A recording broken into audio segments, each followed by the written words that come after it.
우리가 지난주 말씀에서 예수님의 제자들, 빛의 아들들이 이 세상의 아들들에게서 배울 게 있다. 그들이 미래를 대비하는 것, 그들이 악한 모습으로 악하게 미래를 대비하지만 우리는 하나님의 뜻에 따라서 우리의 미래를 준비하는 사람들이 되어야 한다라고 하는 것을 말씀을 드렸죠. 그래서 불의의 제물로 친구를 사귀라. 다른 사람들을 위해서 의미 있는 곳에 사용할 수 있어야겠다라고 하는 말씀을 나누었습니다. 오늘 이제 19절부터 저희들이 함께 봤는데 예수님은 또 다른 비유로 말씀을 하십니다. 근데 이 비유는 많은 사람들이 안 믿는 사람들에게 천국과 지옥의 차이를 설명을 하면서 전해주신 그러한 말씀인 것처럼 생각을 하는데 사실은 안 믿는 사람들에게 주신 말씀이라기보다는 그 당시에 유대 종교 지도자들, 그들에게는 충분히 선을 행할 수 있는 여건과 기회가 있는데도 그들이 돈을 사랑하고 그렇게 악하게 살아가는 그들의 모습들을 보면서 주님께서 주신 비유의 말씀이다, 이렇게 말할 수가 있습니다. 바리새인과 같이 이 세상을 사랑하면서 스스로 의롭다고 생각하는 사람들, 내 자신이 하나님 앞에 얼마나 가증한 존재인지를 알지 못하고, 그리고 내게 다가올 그 멸망이 어떤 것인지를 생각하지 못하고 살아가는 사람들에게 주신 비유의 말씀이다, 이렇게 말할 수가 있습니다. 오늘 이 얘기는 아주 두 사람이 대조적으로 나오죠. 이 두 사람의 대조적인 모습들을 잠깐 살펴보면서 우리에게 주시는 영적인 교훈들을 함께 나누기를 원합니다. 첫 번째는 이 대조적인 이 땅에서의 삶을 좀 살펴보죠. 첫 번째 나오는 사람은 아주 풍요로움 속에 살아가고 있는 한 남자가 나옵니다. 19절에 보면 등장인물을 이렇게 소개합니다. 한 부자가 있어 자색 옷과 고운 베옷을 입고 날마다 호화롭게 즐기더라. 여기 날마다라고 하는 말은 이 자색 옷, 고운 베옷을 날마다 입는다라고 하는 것과 날마다 잔치를 베풀면서 살았다라고 하는 것에 함께 연결되는 말씀이라고 봅니다. 이 자색 옷을 입었다라고 하는 것은 굉장히 비싼 옷입니다. 조개류나 또 이 게, 뭐 이런 그 갑각류에서 채취해서 얻은 염료를 가지고 옷을 이제 채색하는 그러한 아주 비싼 옷을 가리킵니다. 근데 비싼 옷을 매일 입고 살았다. 그 얘기는 사람들에게 과시하면서 살았다, 이렇게 말할 수가 있을 겁니다. 또 고운 베옷을 입었다. 이 고운 베옷도 이 최고급 속옷을 만드는 데 사용되는 아주 질 좋은 이 면직물을 이야기할 때 이 고운 베옷이라는 말을 씁니다.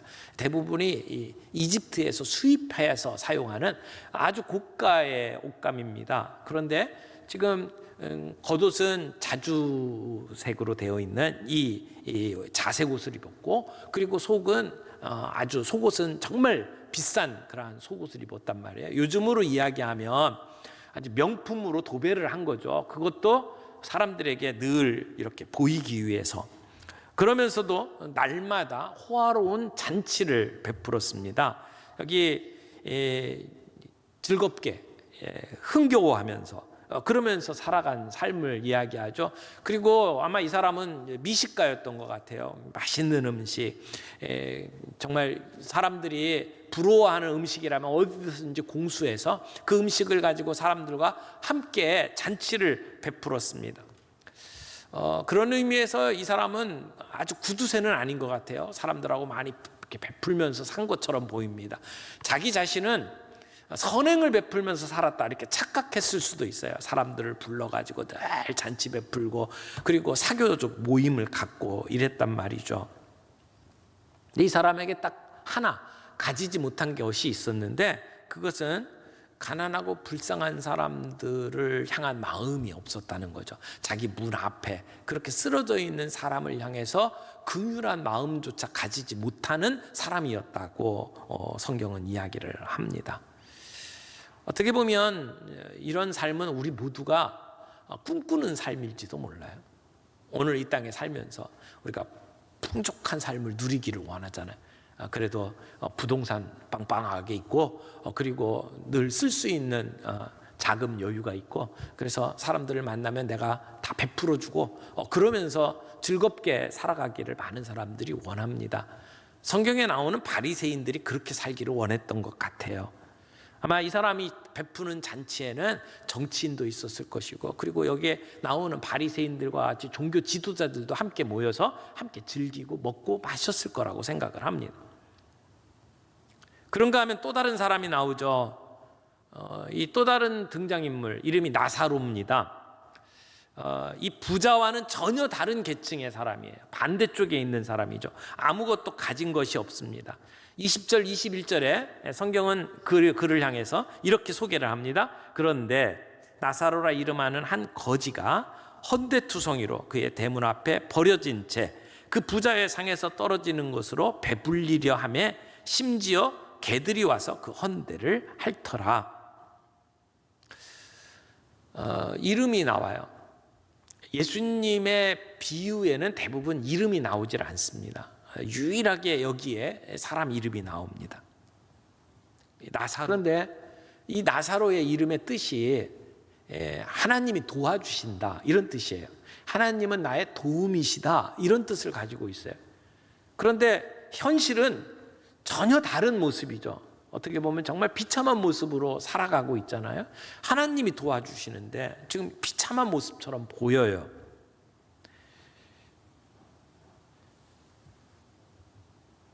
부자가 음부에서 고통 가운데 이제 하늘을 보는데 거기에 나사로가 아브라함의 품에 안겨 있는 모습을 보고 이렇게 이야기하는 도중에 나사로를 보내달라고 이야기를 합니다.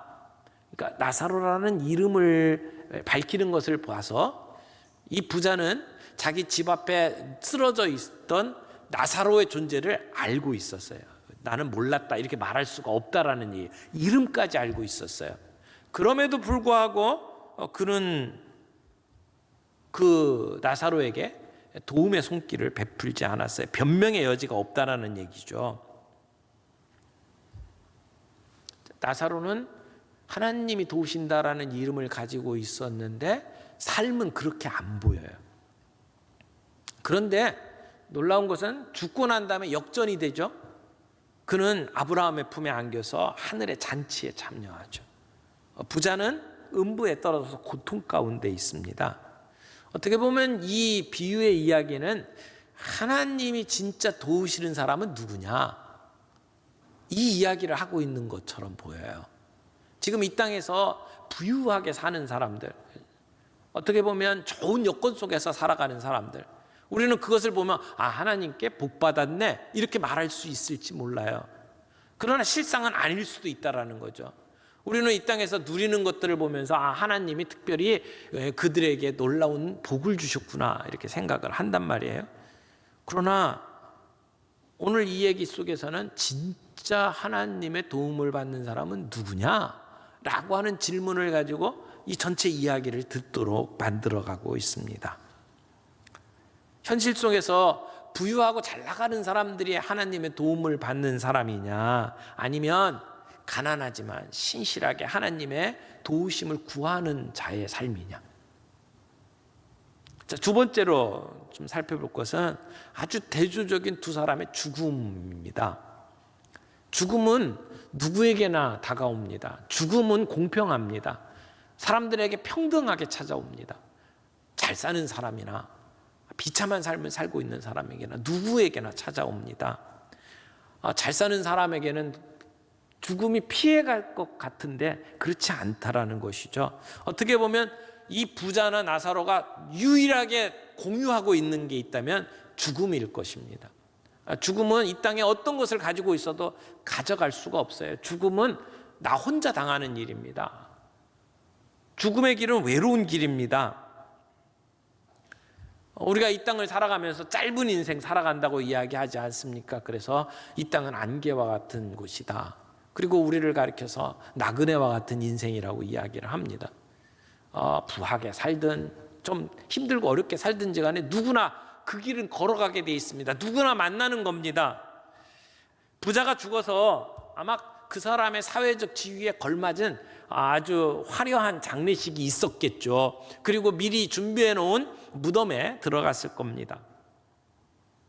그런데 나사로도 죽었습니다. 아마 질병 때문에 죽었는지도 모르죠. 영양실조 때문에 죽었을 수도 있습니다. 근데 그가 죽어서 장사 지냈다는 언급이 없어요. 사람들이 애도하고 어떤 그 기억할 만한 어떤 시간도 갖지 못하고 그리고 죽은 것 같아요. 기껏해야 불황자의 무덤 속에 묻혔을 겁니다. 그런데 죽음 이후에 그들의 운명이 달리 표현됩니다. 죽음 이후에는 평등하지 않습니다. 똑같지 않다는 겁니다. 모든 사람이 예상과는 반대로 나사로는 천사들에게 받들려 천국에 들어갑니다. 아브라함의 품에 들어갑니다. 나사로는 천사들의 도움을 받으며 보살핌을 받으며 천국을 향했습니다. 그런데 부자는 어떻습니까? 부자는 고통의 장소 음부로 내려갑니다. 음부라고 표현된 곳은 지옥입니다. 사람이 죽으면 완전히 혼자 죽습니다. 산자와 단절됩니다. 그리고 부자는 이제 하나님의 진노를 끝없이 경험할 수밖에 없는 음부에 내려가는 것입니다. 하나님이 누구 편입니까? 현실 속에서 과시하며 누리던 부자의 편은 아니었습니다. 아브라함의 품에 안겨있는 나사로의 편이었다는 것입니다. 이 땅에서 가난하게 산다는 것이 하나님의 저주가 아닙니다. 현실 속에서 우리의 욕망이 좀 실현되고 있는, 그래서 풍요롭게 사는 게 하나님이 주신 복이라고 말할 수도 없습니다. 우리 죽음 이후의 세계를 우리가 믿는다면, 부활의 메시지를 믿는다면 우리는 이 땅에서의 삶을 보다 의미 있게 살아갈 필요가 있습니다. 하나님이 내게 주신 불의한 재물들을 가지고 우리는 어떻게 써야 될지 다시 한번 고민을 해봐야 합니다. 어떻게 하는 것이 하나님을 섬기는 자의 삶인지 오늘 이 말씀 속에서도 우리가 찾아볼 수 있다고 믿습니다. 세 번째로 살펴볼 것은 이제 그 이후의 삶, 영원의 삶에 대한 대조입니다. 부자는 고통 속에 지금 살아갑니다. 지금 음부에 내려갔다고 이야기를 하죠. 이 지옥은 우리가 생각하는 것보다 훨씬 더 끔찍한 곳입니다. 성경에 보면 지옥은 처벌을 받는 곳입니다. 거기에는 꺼지지 않는 불이 있습니다. 오늘 본문에도 이 불꽃 가운데에서 내가 괴로워하나이다 라고 표현을 하고 있습니다. 거기에는 우리의 이 땅에서의 삶을 돌이켜보면서 후회하는 곳입니다. 거기에서는 끝없는 갈증 속에 살아가죠. 그래서 이 부자가 나사로에게 손끝에 물을 찍어가지고 내 혀를 서늘게 해달라고 부탁을 하고 있는 장소입니다. 그곳에서 끊임없는 고통을 당하고 있습니다. 이곳이 음부입니다. 지옥입니다. 그곳을 한마디로 표현한다면 No more mercy, 더 이상 자비가 없다, 그렇게 말할 수 있는 곳입니다. 그때 아브라함이 이렇게 거절합니다. 25절 보세요. 아브라함이 이르되 너는 살았을 때 좋은 것을 받았고 나사로는 고난을 받았으니 이것을 기억하라. 이제 그는 여기서 위로를 받고 너는 괴로움을 받느니라. 자, 이 말씀은 자칫 잘못하면 좀 오해가 될 말씀입니다. 이 세상에서 잘 살던 사람은 내세에 가서 고통을 받고 이 세상에서 고통당하는 사람들은 내세에 가서 잘 살게 될 것이다 라고 하는 투로 지금 말씀을 하잖아요. 문자적으로 보면 부자가 이 땅에서 잘 산 것은 이게 지옥에 갈 일이고 이 땅에서 어렵고 힘들게 산 사람들은 천국에 갈 이유가 된다라고 말하는 것처럼 보이잖아요. 그러나 이건 말이 안 되는 이야기입니다. 여러분도 알다시피 믿음의 선배들 가운데는 부자로 산 사람들이 꽤 있었습니다. 지금 여기에 나오는 아브라함만 해도 그렇습니다. 아브라함은 꽤 부자였습니다. 그런 수많은 종들을 데리고 사병까지 거느리면서 살아갔던 그러한 거부였습니다. 다른 사람들에 비해서 경제적으로 넉넉하게 산다 또는 건강하게 즐겁게 살았다라고 하는 것이 음부에 갈 이유가 되는 것이 아니라는 이야기죠. 지금 아브라함이 하는 이야기의 뜻이 뭡니까? 생각 좀 해보라는 거예요. 생각 좀 해보라. 이 이 세상에서 그렇게 떵떵거리면서 살았던 너는 지금 거기에 떨어져 있고, 그리고 네 집 앞에서 그렇게 천박꾸러기로 살았고, 그리고는 지금 비참한 삶을 살았던 이 나사로가 이제는 천국에서 지금 이런 대접을 받으면서 살아가고 있는 이유가 무엇인지 생각을 좀 해보라는 것이죠. 지금까지 부자가 오해하고 있었던 것을 지금 일깨우는 말입니다. 어떻게 보면 지금 그 앞에서 예수님께서 바리새인들이 외식하고, 그래서 사람들 보는 앞에서 기도하고, 사람들 보는 앞에서 구제하고, 이런 것들을 가르치면서 저들은 이미 자기 상을 받았느니라 라고 하는 말씀하고 지금 거의 같은 맥락에서 지금 주시는 말씀이라고 생각을 합니다. 너는 살았을 때 좋은 것 다 받았지 않느냐라고 하는 이야기는 네가 원하는 거 다 받았다는 거야. 내가 받을 상 다 받았지 않느냐. 그가 원했던 건 뭐예요? 사람들의 인정이었어요. 사람들의 칭찬이었어요. 바리새인들이 사람들이 많이 모이는 어귀에 가서 기도했던 이유가 뭐예요? 하나님께 기도한 게 아니에요. 사람들에게 인정받기를 원했던 거죠. 그래서 사람들이 박수 쳐주고 인정했단 말이에요. 내 상 이미 받았다. 지금 부자가 살았던 삶이 그와 같다는 것이죠. 사람들에게 받는 인정, 칭찬, 그건 하나님에게는 아무런 의미가 없을 수 있다라고 이야기를 하는 겁니다. 그 어떤 사람도 나사로가 천국에 들어갈 것이라고 기대하지 않았습니다. 그런데 그 빌어먹던 나사로가 지금 천국에 있는 것은 잃어버린 한 마리 양을 찾았던 그 목자의 음성을 들은 것이고, 잃어버린 아들을 향해서 부르시는 아버지의 음성을 들었기 때문이라 이렇게 말할 수가 있습니다. 어떻게 보면 이 부자가 그렇게 파렴치한 사람은 아닐 수 있어요. 우리같이 평범한 사람일 수 있습니다. 그저 다른 사람에게 해 안 끼치고 다른 사람에게 손가락질 받지 않고 내가 가지고 있는 거 누리면서 산 사람, 이 사람이 부자라고 말할 수 있어요. 부자가 되는 거 하나님의 축복이라고 생각했고, 내게 주어진 것 가지고 사람들과 함께 즐겁게 산 거예요. 그는 율법에 나와 있는 명령을 행할 수 있는 기회가 충분히 있었습니다. 나사로라고 이름을 알고 있을 정도로 그의 존재를 인식하고 있었단 말이에요. 대문만 열면 그에게 손을 뻗칠 수 있었습니다. 근데 그는 찾아 나서지 않았습니다. 그에게 사랑의 손길을 베풀지 않았습니다. 그래서 그는 여기서 위로를 받고 너는 거기서 괴로움을 받는다라고 이야기를 하는 거예요. 완전히 역전된 모습을 보여주는 거죠. 유대 종교 지도자들에게 주님은 이렇게 경고를 하는 겁니다. 그 사람들 종교적으로 다른 사람들에게 둘째가면 서러워하는 사람들이었어요. 교양도 있었습니다. 그리고 존경받을 일도 많이 했어요. 그리고 재산도 꽤 됐을 겁니다. 그런데 그들이 했던 종교적인 행위, 그들이 했던 구제, 그들이 했던 선교는 위선이었다는 거죠. 자기를 드러내기 위한 방편으로밖에 살지 않았다는 겁니다. 이런 부자에게서 나타나는 이런 모습이요, 오늘 이 시대를 살아가는 저와 여러분들에게 훨씬 더 많이 있을 수 있다고 생각을 합니다.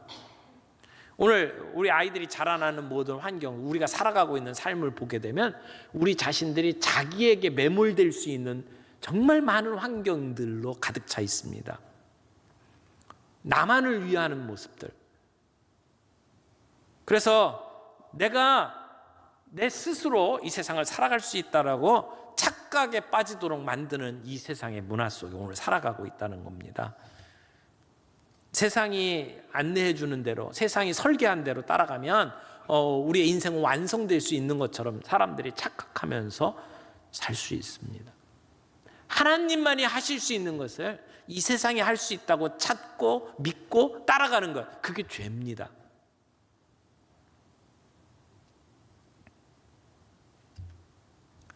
또 하나 생각해 볼 것은 이 부자와 나사로 사이에 큰 구렁텅이가 있다라고 얘기를 하죠. 여러분, 오고 갈 수가 없는 구렁텅이라고 말을 합니다.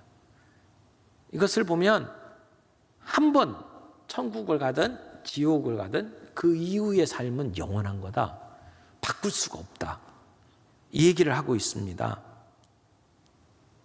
사후에 사람들의 운명이 나뉠 것을 이야기를 하고 있죠. 그리고 한 번 가게 되는 곳이 영원한 처소다라고 하는 것을 이야기합니다. 예전에 그 냉장고 광고가 한 번 순간의 선택이 10년을 좌우한다 이런 얘기를 했잖아요. 말씀을 듣고 내가 하는 선택이 영혼을 좌우하는 것을 이야기를 하고 있는 거예요. 한 번 결정되면 그 다음엔 바꿀 수가 없다라는 겁니다. 그리고 이 말씀에서 마지막으로 살펴보고 싶은 것은 지금 이 모든 상황 속에서 자기의 어리석음을 깨달았던 부자가 부탁을 합니다. 나사로를 보내서 우리 남은 가족들, 형제들에게 말씀을 전해달라는 거예요. 가르쳐달라는 겁니다. 더 이상 이 끔찍한 곳에 오지 않도록 좀 도와달라고 부탁을 합니다. 그때 아브라함이 뭐라고 이야기를 합니까? 이 땅엔 모세와 율법이 있다라고 이야기해요. 선지자들이 있다고 이야기를 하죠. 모세와 선지자들이 있다. 그러니까 우리에게 주신 말씀이 있다라는 얘기예요. 그 말씀 보면 깨달을 수 있다라는 겁니다. 그래도 죽은 사람이 가면 훨씬 더 설득력이 있지 않겠습니까? 그랬더니 이 율법을 보고도 깨닫지 못하는 사람은 죽은 사람이 가도 안 믿는다. 이 말씀의 의미가 뭡니까? 하나님의 말씀으로 충분하다는 얘기예요. 내가 구원을 얻고 내가 영생을 얻는 것으로는 말씀으로 충분하다는 얘기입니다. 사람이 죽었다 살아나는 기적으로도 해결이 안 된다는 겁니다. 여러분, 오늘 우리가 복음을 전하려고 하잖아요. 어떤 복음을 전하기를 원합니까? 사람들에게 뭐 정말 그냥 깜짝 놀랄 만한 화려한 어떤 대단한 것으로 소개하려고 하십니까? 뭐 죽었다가 살아나고 병들었다가 그 치유받은 어떤 기적적인 뭔가를 갖고 가서 설명을 하려고 합니까? 그렇지 않다는 겁니다. 하나님의 말씀으로도 구원받을 수 있는 충분한 내용이 된다는 것이죠. 그걸 듣고도 믿지 못하는 사람은 죽었다 살아난 사람이 가도 안 믿는다는 겁니다. 실제로 그랬잖아요. 바리새인들은 부활을 믿는 사람들이었습니다. 그러나 실제로 예수님이 부활하셨을 때에 바리새인들이 믿었습니까? 그렇지 않거든요. 죽었다 살아나신 예수님이 있음에도 불구하고 바리새인들은 믿지 않았습니다. 여러분, 우리가 복음을 전하는 것이 내 능력 갖고 되지 않습니다. 내가 얼마나 말을 잘하느냐, 내가 얼마나 떵떵거리며 잘 사느냐, 내 삶을 봐라, 하나님 살아계신다, 그래 갖고 될 문제가 아니라는 겁니다. 나보다 잘 사는 사람들에게 복음을 전하려면 두려움이 생깁니까? 그건 아직도 오해하고 있는 겁니다. 나를 증명해서 복음이 전해지는 게 아니라는 것입니다. 하나님의 말씀으로 구원받을 수 있어요. 우리가 구원받는 것은 말씀 앞에 서게 될 때, 참된 믿음이 언제 생깁니까? 말씀 앞에 설 때, 말씀을 만날 때 생겨나는 것입니다. 내 주변에 우리가 함께 그 영원함을 누릴 수 있기를 원한다면, 내 사랑하는 가족들, 내 친구들, 나와 함께 더불어 살아가는 사람들이 그 천국에서 함께 영혼을 누리며 살아가기를 소원한다면 우리는 그들에게 하나님의 말씀을 전해야 합니다. 아무리 놀라운 기적이 일어나도 사람들 안 바뀝니다. 내가 어떤 말로 설득해도 그 사람들은 변화되지 않습니다. 하나님 그들에게 역사하실 때, 하나님께서 그들의 마음을 움직이실 때 그들은 변화됩니다. 그러니까 걱정하지 마시고 전하십시오. 내가 그들에게 예수를 믿게 하는 게 아니라 나는 전하는 것뿐이고, 그들을 믿게 하는 것은 하나님이심을 믿고, 그리고 담대히 나아가 그들에게 복음을 전하십시오. 카톡으로도 복음을 전하고, 영상으로도 복음을 전하고, 그리고 가능한 모든 방법들을 통해서 씨를 뿌리십시오. 거두는 건 주님께서 하실 일이고, 오늘 이 가을에 저희들이 새생명 축제를 하면서 영혼을 결정하는 시간이 될 겁니다. 말씀에 보면 이런 말씀이 있어요. 보라, 지금은 은혜 받을 만한 때요. 보라, 지금은 구원의 날이로다. 내 주변에 있는 사람들이 복음을 붙잡고 하나님을 만날 수 있도록 여러분 함께 기도하기를 원합니다. 그리고 그들에게 복음의 메시지를 보내고, 그리고 만나서 그들에게 말씀을 전할 수 있기를 바랍니다. 여러분과 저를 통해서 전해지는 말씀을 통해서 그들이 주님 앞에 돌아오며 우리와 함께 그 천국 잔치에 들어갈 수 있는 놀라운 역사가 저와 여러분들에게 있기를 바랍니다. 우리 이 땅에서 잘 사는 것 중요합니다. 취미 생활도 열심히 하시고 즐겁게 사는 것도 중요합니다. 그러나 그 누리고 즐기는 일에만 빠져 있지 않기를 바랍니다. 주님이 우리에게 주신 기회를 이용할 수 있기를 바랍니다. 문만 열고 나가면 나사로를 볼 수 있어요. 그들에게 긍휼의 마음으로 손길을 펼치고 그들과 더불어 살아갈 수 있는 길들을 우리가 함께 찾을 수 있는 이번 가을이 되기를 바랍니다.